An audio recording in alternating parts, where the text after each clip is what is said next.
A couple things. One, as I mentioned, we are looking at Ruth today instead of the life of Solomon. I decided last week that the life of Solomon fit better with the wisdom literature because Solomon is so closely associated with like Proverbs and Song of Solomon and so on, the wisdom literature that will be coming afterwards, that it made more sense to look at his life after the test and then to do Ruth, which occurs during the period of the judges, to do that before the test.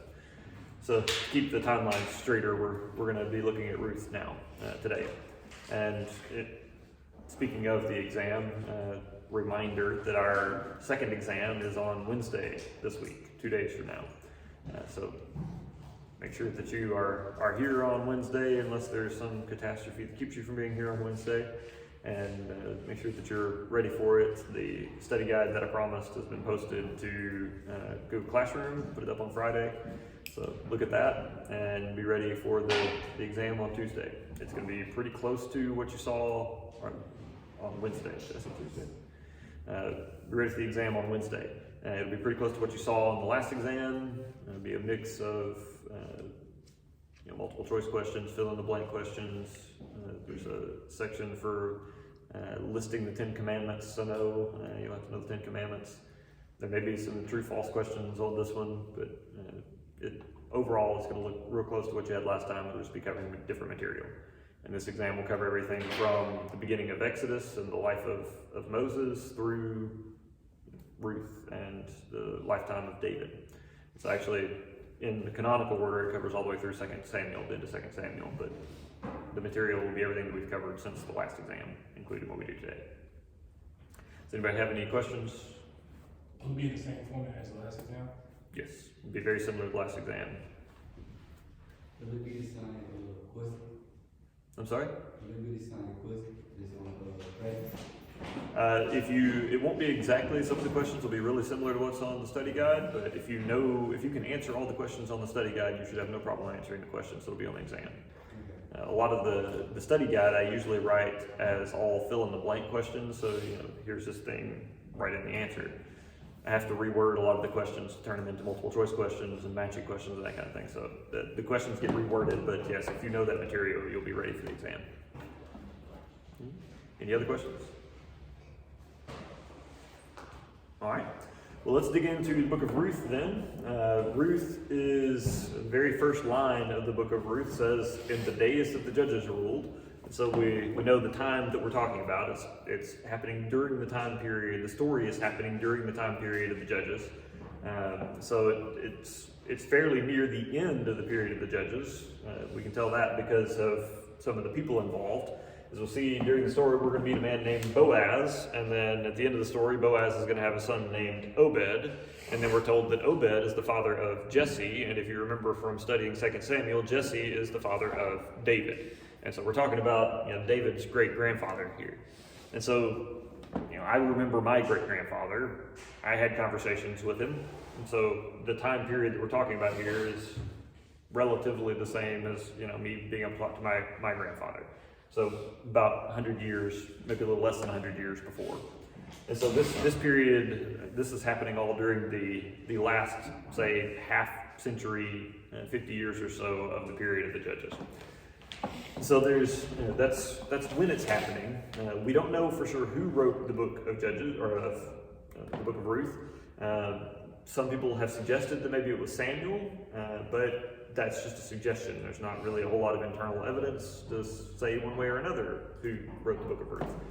And we don't know exactly when it was written. If it was written by Samuel, then obviously it was fairly shortly after, some of the events, at least within 100 years or so of the events of the book. But it could have been written later. There's one particular reference in chapter 4 of Ruth that talks about, in the old days, this custom was observed. This was the way they did something. And so the author would only have to say that if it had been enough time passed for that custom to have changed, which, tells you that it wasn't like the day after that the book was written, but it could be anywhere from, 100 years to several hundred years. So we don't know exactly when the book was written, just sometime after the events that it contains. The book is, the shape or the style of literature of the book, though, is a short story. And if you read and studied any short stories in high school classes, high school English or literature classes, or if you've taken literature classes here at Bethel and have studied short stories, then if you apply some of those skills that you learned in those classes, English and literature classes, to this short story, you'll see a lot of stuff. You'll see a lot of details. And one of the kind of characteristics of short stories is that they are short. And because they're short, they're also usually very dense. And so there's not a lot of wasted language. There's not, words that you could call out and take out and still maintain the meaning of the story or all of the elements of it. There's every detail and every phrase in the story has some kind of weight and is interconnected in some way. And so there's not fat to trim. You get a full-length novel, you could probably trim out some stuff and still keep your story. But with a short story, you can't do that. Book of Ruth is only 4 chapters long. In fact, I could read the entire book to you and still have 30 minutes to lecture when I'm done. It only takes about 15 to 20 minutes to read the book. So it's fairly short, it's a very compact, short book, but there's a lot of details, a lot of stuff that you can lift out of it. When in seminary, I had a full semester long, or it was actually a summer intensive, and so it was 2 weeks, but it was all day, every day for 2 weeks, covering just the books of Ruth and Esther. And so half of the semester doing these 4 chapters, basically.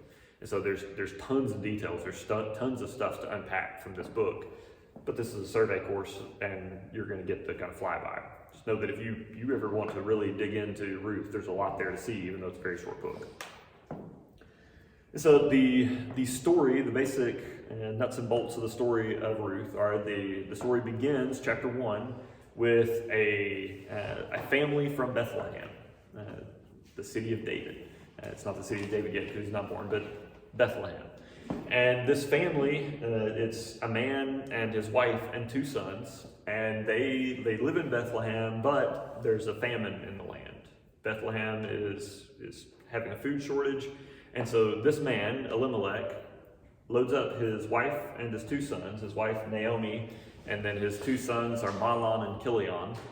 And so he loads up his wife and his family and takes them to Moab.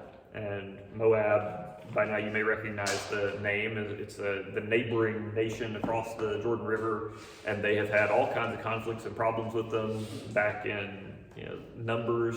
During the lifetime of Moses, there was conflict with the Moabites.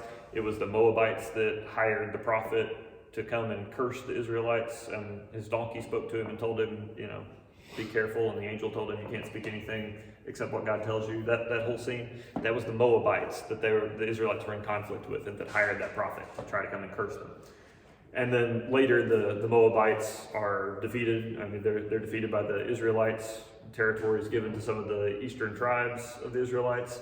And then during the book of Judges, the Moabites are one of the groups that comes back and oppresses the people when they turn away from God. And so Israel has this long history of conflict with the Moabites, and the Moabites are not generally well thought of in Israel. But this man loads up his family, and they go to Moab, where there's food. And while they're there in Moab, the 2 sons, Mahlon and Chilion, marry 2 Moabite women. They get married. And the 2 women that they marry are Ruth and Orpah.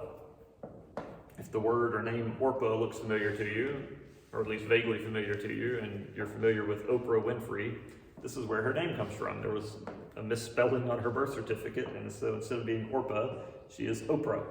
But this is where the name comes from the Old Testament story of Ruth.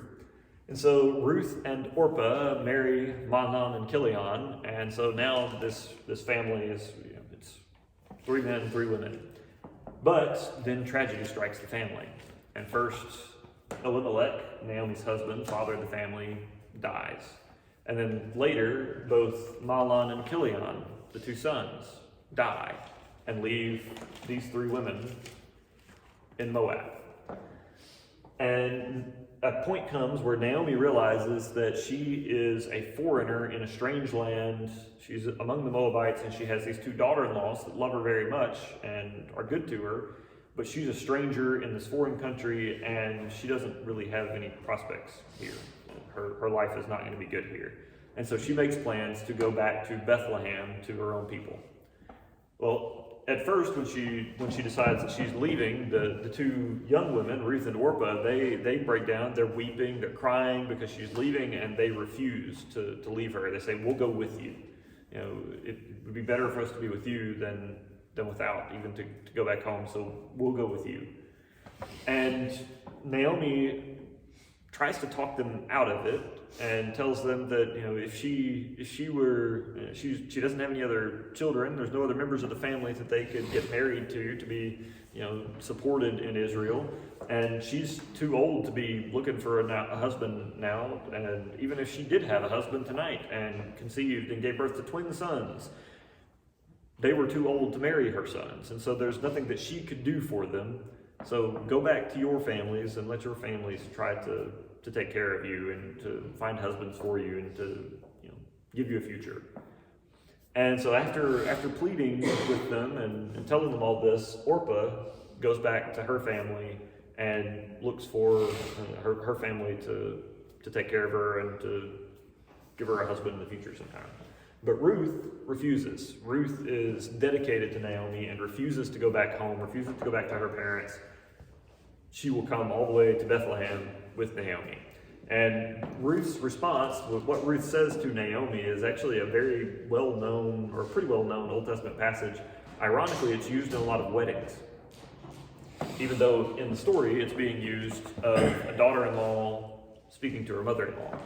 And the passage is Ruth chapter 1, starting in verse 16. But Ruth replied, "Don't urge me to leave you or to turn back from you. Where you go, I will go, and where you stay, I will stay. Your people will be my people, and your God, my God. Where you die, I will die, and there I will be buried. And may the Lord deal with me, be it ever so severely, if even death separates you and me." People use that in weddings quite a bit. It makes sense to use it in weddings, with the phrasing is kind of pretty strong, radical expression of unity and sharing life together, but it's actually, in the story, it is a daughter-in-law talking to her mother-in-law who's trying to send her back home. So Naomi at this point realizes Ruth is not going to go anywhere, and so she relents, and Ruth comes with her, and the two women travel together, and they return to Bethlehem. And when they get to Bethlehem, a whole bunch of the women of the city kind of come and gather around and are amazed to see Naomi back and perplexed to see that she's back without her husband and sons, and curious about who this Moabite woman with her is. And so she begins to tell her story, and she says, as part of that story, her name, Naomi, by the way, the name means pleasant. And so she tells them that she's come back empty, without a husband, without sons. She's come back to Bethlehem empty. Don't call me Naomi anymore. Call me Mara, M-A-R-A, which means bitter, because my life has become so bitter. And so Naomi wants everyone to change her name, to call her by Mara. Nobody ever does, though, and the rest of the book continues to refer to her as Naomi, and so she continues to be Naomi throughout the book, and by the end of it, her life is better. But she's really dealing with how hard her life has become and the loss of her husband and two sons. Well, the two women have returned now, and they're back in Bethlehem. They're among Naomi's people, but they're not married, and they don't have jobs to sustain themselves, and so they need some way to get food. They need to eat. And so Ruth tells Naomi, the daughter-in-law tells Naomi, "Let me go and work in the fields behind the harvesters and pick up what they leave behind." Now, this is a concept called gleaning. It's a part of Old Testament law that we discussed it briefly before. This part of the Old Testament law that as workers or harvesters are harvesting a field, they're not allowed to pick up anything that gets dropped.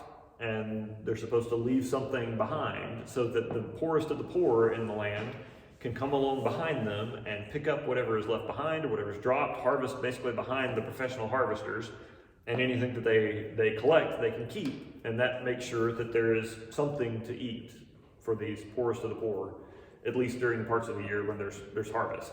And Israel, the weather in Israel allowed for two grain harvests a year, and so they usually had a barley harvest in the early part of the year and then a wheat harvest just a little later. And so they'd have these two harvests of grain for the year, and so there'd be twice that they could come through and collect. And if they were careful, they could collect enough to preserve some of it and be able to eat for a lot of the year off of these harvests. It usually wouldn't carry anybody all the way through the year, but they could eat a lot of the year just from gleaning behind these harvesters if they were willing to go and do the work. And so that was gleaning. It was a requirement of the law. They were supposed to do it in order to allow those that had no other means to eat. And so Ruth says, let me go and glean behind the harvesters. And Naomi, she's still kind of despondent. And so she says, sure, go ahead. And it just happened to have worked out. It just so happens that they have come back at this time of year so that the harvests are ready, and it's time for the early harvest, the barley harvest. And so Ruth goes out and begins harvesting, and it just so happens that she ends up in the fields of the man Boaz, this guy named Boaz. And we're told at the very beginning of the chapter that he is a man of standing in the family of Elimelech, the father of Naomi. He is a man of standing in this family, and he is closely enough related to be a kinsman or guardian redeemer. We'll come back to that concept in a minute. So we're told that that's who he is. And so it just so happens that they came back during the barley harvest, right at the time of the barley harvest. And it just so happens that when Ruth goes out to find somewhere to work, she ends up in the fields of Boaz, who just so happens to be the kinsman, a kinsman redeemer, relatively close relative. But Ruth doesn't know this. And so she begins to work and to pick up and glean behind the harvesters in this field this day. And then it just so happens this day that Boaz comes out to check on how things are going in his field, to check on his workers. And he gets there, and there's this greeting, this kind of exchange that, may the Lord be with you. And as his workers respond, and basically we're showing that Boaz, even in the period of the Judges, when so many others have gone haywire and become unfaithful, Boaz is faithful. Boaz is a faithful Israelite, worships God, and is a good man. And so he comes in and greets his workers, and he's planning to share a meal with them, the midday meal with them to eat in the fields. And he notices this young woman. He notices Ruth working in the fields. And she was probably not the only person gleaning behind his workers, but she was a foreigner. And so people that had been harvesting behind his workers for years, gleaning behind his workers for years potentially, were probably known to him, and then this one stood out. And so he asks the foreman over his workers about this young woman. So what is up with her? What's her deal? And so the worker, the foreman, overseer, explains the situation to him. This is in chapter 2, verse 6. It says, the overseer replied, she is the Moabite who came back from Moab. Because you want to make real sure that we know that she's the Moabite. This is a very common theme in Ruth. She's Ruth, the Moabite from Moab. Is like making sure that you know that she is the Moabite and she's not from Israel. And so she is the Moabite who came back from Moab with Naomi. She said, please let me glean and gather among the sheaves behind the harvesters. She came into the field and has remained here from morning until now, except for a short rest in the shelter. And so the foreman tells Boaz about her backstory and how hard she's been working this morning. And Boaz is extremely impressed with her character because she has come back and now she is a foreigner in a strange land, and she came back in order to be with her mother-in-law. She could have remained home and been among her own people and potentially had a better and brighter future. But out of faithfulness to her mother-in-law, she has come to a place where she is the outsider. And she's taking care of her mother-in-law by working in this field and gathering food to make sure that they can continue to eat. And so Boaz is impressed with her willingness, with her faithfulness to her mother-in-law, and then with the report of the hard work that she's done that morning. And so Boaz goes to speak to Ruth and tells her to stick with his men. He says, don't go and glean in other fields. Stay with my workers. Work behind my workers for the rest of the harvest. And I'll tell them to basically to take care of you, to make sure that you're protected and that you're safe while you're gleaning. Because just fact of the reality was that a young woman, foreigner, not attached to family in the area, out in the fields away from everybody else with a bunch of men working, there was the potential for her to not be treated well, for her to be harmed or molested or something.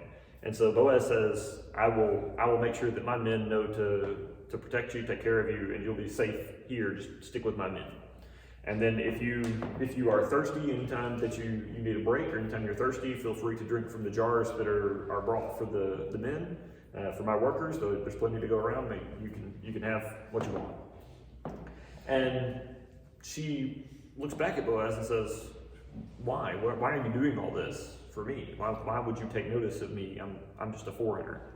And he says, I've heard what you are doing for your mother-in-law, Naomi. I've heard your story, and I see that you are a woman of noble character. And he prays this kind of blessing, or pronounces this blessing over her, and says, May the Lord repay you for what you have done. May you be richly rewarded from the Lord, the God of Israel, under whose wings you have come to take refuge. Pay attention to that phrase, under whose wings you've come to take refuge. There'll be a connection to that phrase in the next chapter. And so he says, may you be blessed by God, under whose wings you've come to take refuge. And so then Boaz invites her to come and share in the noon meal, in the midday meal with the rest of the workers. And so she comes and she gets to sit at the table and eat food, and she eats as much as she wants. They're eating roasted grain as a big part of the meal. And so she's given a portion, and she eats all that she wants, all that she can eat, and there's leftover. And so she takes the leftovers, binds it up in a cloth, and packs it away for Naomi to have later, for her mother-in-law to have later. And then afterwards, when they return back to work, Boaz goes to his foreman and gives special instructions for Ruth and says, make sure that you're dropping a little extra in front of Ruth. Make sure that the workers know, drop a little extra. Make sure that she has a very fruitful day. And then also let her take from among the sheaves of grain that have already been harvested and bound up, the standing sheaves, what the workers have collected, let her harvest from among those as well. And so basically it's, at the end of the day, make sure she has all she can carry to take home. And so he's making sure that she's going to have a very bountiful day. And so the workers do it. She loads up, and at the end of the day, she's got basically all that she can carry. It's a serious amount. It's about 30 pounds. About 30 pounds of grain she's carrying home at the end of the day after she has threshed it out and everything.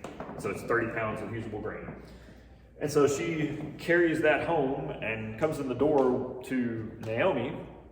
And Naomi sees how much grain she's got, and she says, where did you work today? And so Ruth tells her the story and all the things that Boaz did to care for her, to provide extra for her, and all the kind words that he had for her. And Naomi, I just imagine the scene, her eyes get big as she realizes who this is and what he's done. And she said, you are blessed, we are blessed. Thank Lord, bless him. The Lord has not stopped showing his kindness to the living and the dead.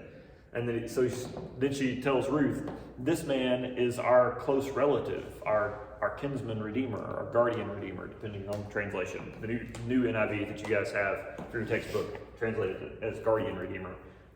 A little bit older translation, including the previous edition of the NIV, translated it kinsman redeemer. And this is a important concept from here on in the story. So the idea of kinsman redeemer is that if you remember back when we were talking about Old Testament, the law in Leviticus and in the surrounding areas in Exodus and Numbers, when it comes to property ownership, the property rules, basically everything is geared to make sure that the property remains in the family, that ownership of property remains in the family, so that no family in the future is ever going to be without property or destitute among Israel. And so the property, if you wanted to sell your land, you don't actually sell the land, you are selling the rights to work the land and to take the harvest from the land for a set time, for a period. And the longest that that's supposed to be under the Old Testament law is until the next year of Jubilee, which is supposed to be every 7 Sabbath years, which means every 49 years. And so every 49 years, all property was supposed to revert to its original family. So about every generation. property would revert back to its original family. And so when you sold property, you were never actually selling the property permanently. You were selling the rights to use the land and to harvest off the land, to make money off the land until the next year of Jubilee, whenever that next year fell. And you were supposed to adjust the price of the property according to the number of those years remaining. That was all part of the rules and regulations for the law. But then there were also other rules and regulations about transferring property out of a family, and one of those rules was that if a family member sells property, if a family is in poverty and they have to sell some of their property to sustain themselves, then at that point or any time afterwards until the year of Jubilee, a close family member can go and buy the rights to that property back into the family, and that person was called the kinsman redeemer. A close kinsman, somebody in the family, could go and pay off what was owed on the land, whatever the land was sold for, and whatever time was left until the next year of Jubilee. They could buy back and redeem the rights to the land, and the family could have back their land. And so that was part of the law. The whole thing to keep the land in the family, part of that law was to allow a family member to buy back the property.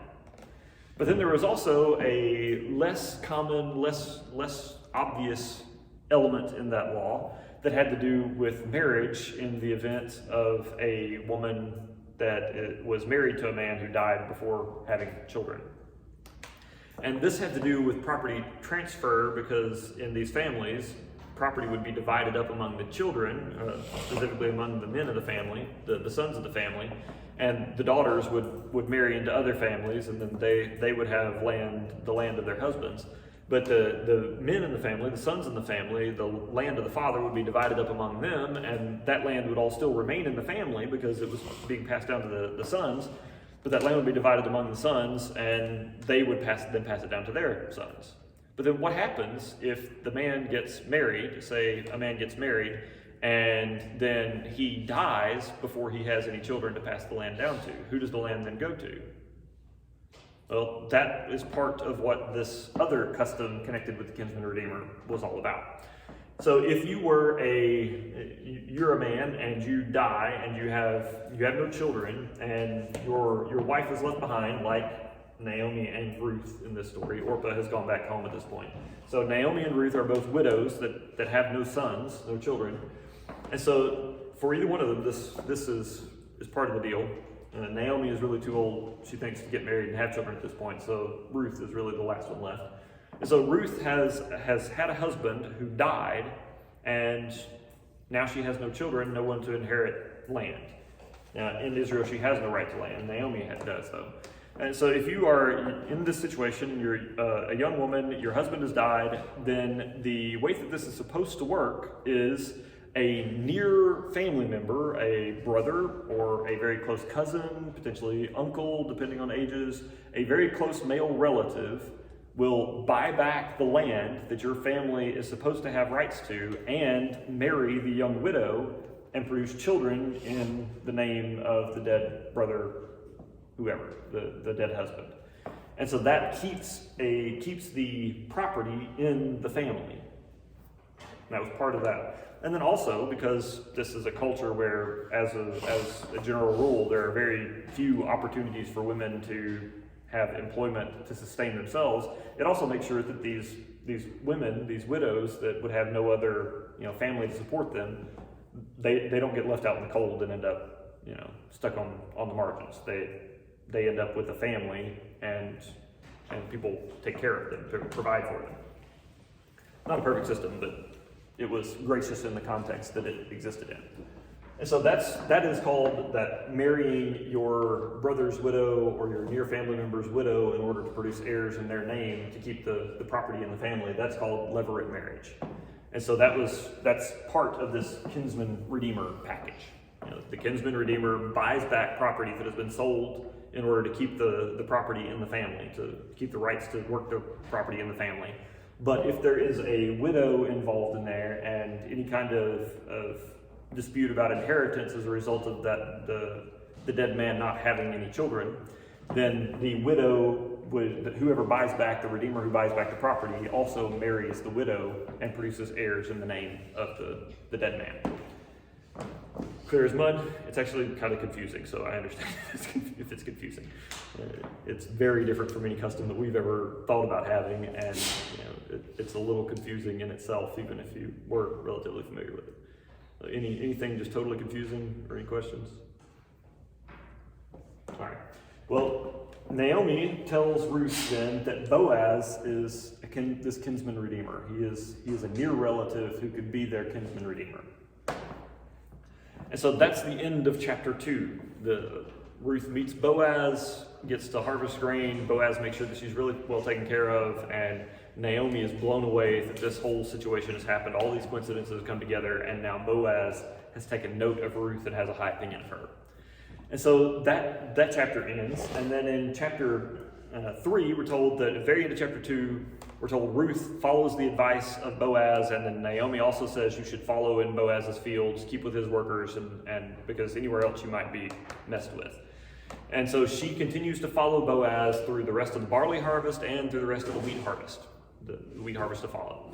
And so she gleans in those fields all the way through both harvests. And as those harvests are coming to a close, the next chapter begins with Naomi going to Ruth one day and saying that it's time for threshing.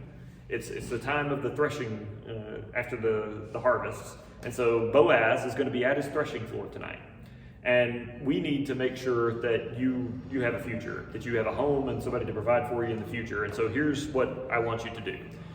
The threshing floor, by the way, if you remember, threshing floor is where they would beat the grain to separate the grain kernels from the stalks and everything that they were in, all the stuff that you can't eat. And then they would winnow it by throwing it up in the air, and the wind would blow the stuff that you don't want to eat away, and the heavy grain would fall back down, and then you just have piles of edible grain.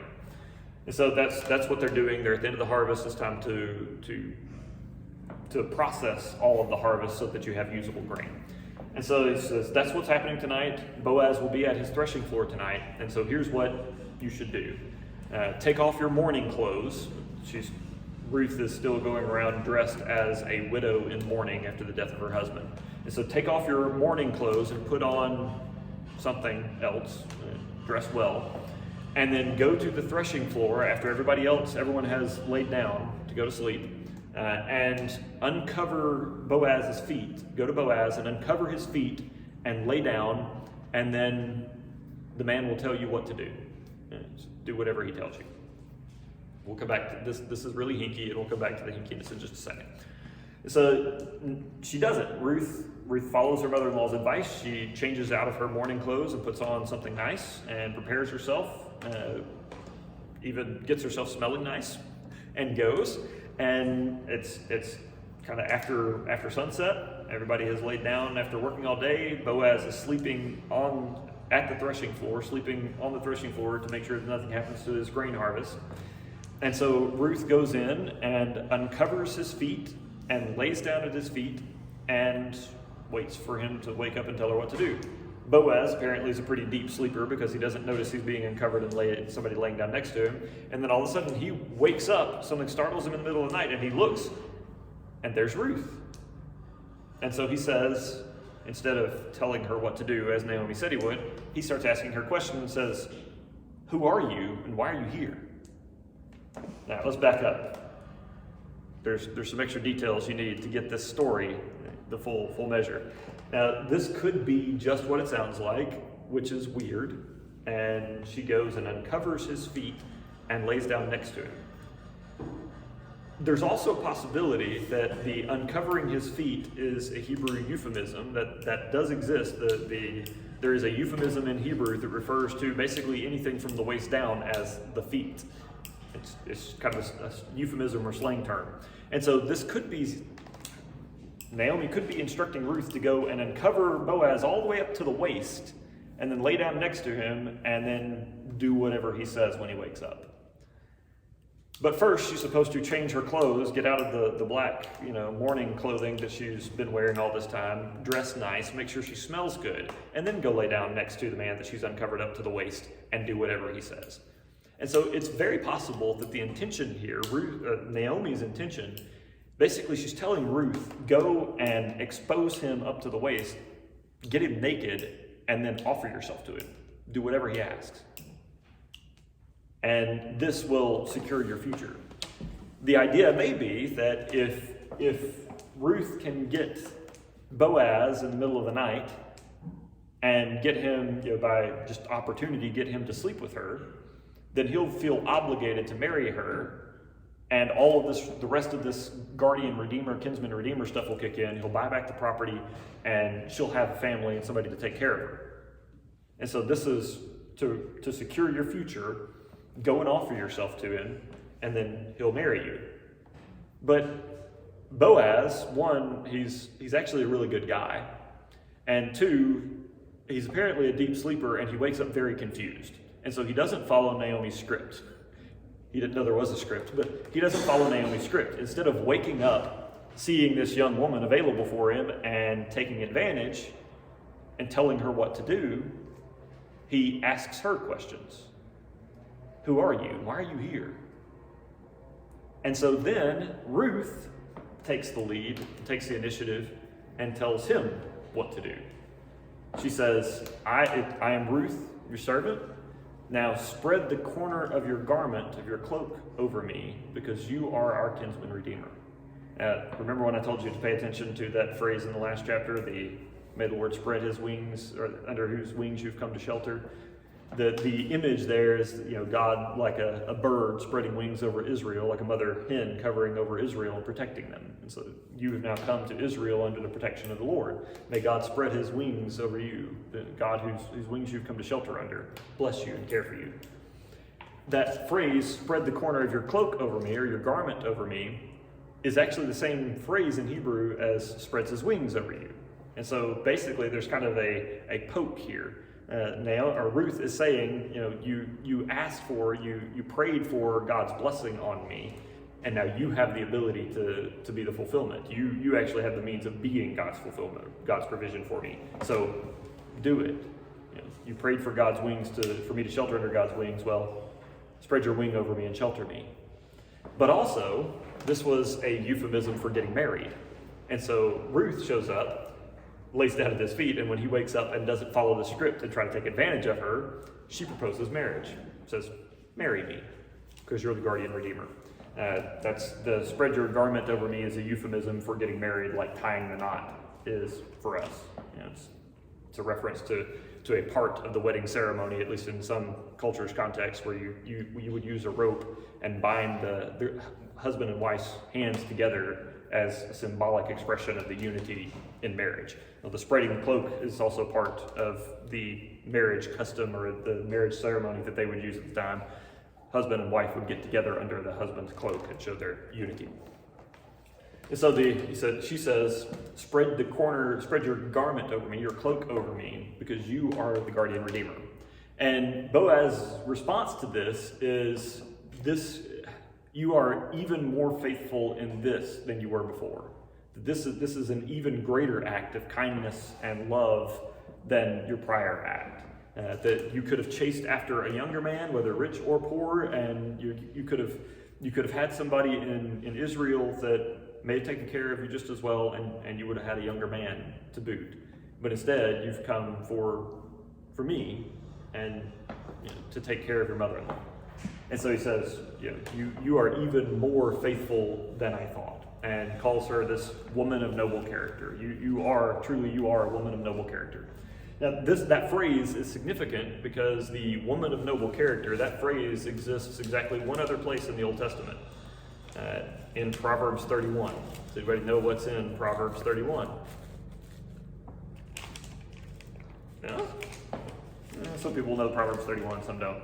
Kind of depends on how long you've been in church and whether your church ever focused on it. Proverbs 31, one of the last part of Proverbs 31 is advice from a mother to her son on what he should look for in a good wife. And it's an acrostic poem, which means that there's a separate line for each letter of the Hebrew alphabet, one after the other. But it's this long kind of poem, a mother to her son, telling her son what to look for in a good wife. And so that passage, that Proverbs 31 begins, that poem begins with the value or the worth of a woman of noble character is beyond all valuables. A wife of noble character who can find her value is greater than rubies. And so that's where you find that phrase, and the only actual person in the Old Testament that is called a woman of noble character is Ruth the Moabitess from Moab. It's kind of turning expectations on the head. Here's this foreign woman that's come in, and she is the only person in the Old Testament that is actually called this wife of noble character, this woman of noble character. And so Boaz says, truly you are a woman of noble character, and this kindness is even greater than the first. And so obviously Boaz is interested, but Boaz introduces a wrinkle in the plan. And he says, I am a guardian redeemer, but there's another man who is a closer family member, and he has first rights. So because he's closer in the family tree, he has the right to redeem the land first. And if he redeems the land, he would also redeem you. And so he says, he loads Ruth up with another load of grain to take home. And he says, go home to Naomi, go home to your mother-in-law, and wait, and I will go and deal with this today. And if this other man redeems you, okay. If not, I will. And so Ruth goes home, tells Naomi what's happened, everything that happened overnight, and Naomi says, just sit back and wait. He won't rest until it's taken care of.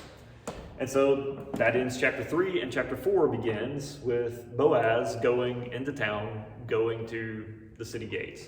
And if you remember, we talked before about when we were talking about Lot and Sodom, that Lot, settled in the area around Sodom, and then he moved into the city, and then by the end of that story, Lot and Sodom, he is sitting in the city gate, which is where the most prominent men in the city tend to gather to do business.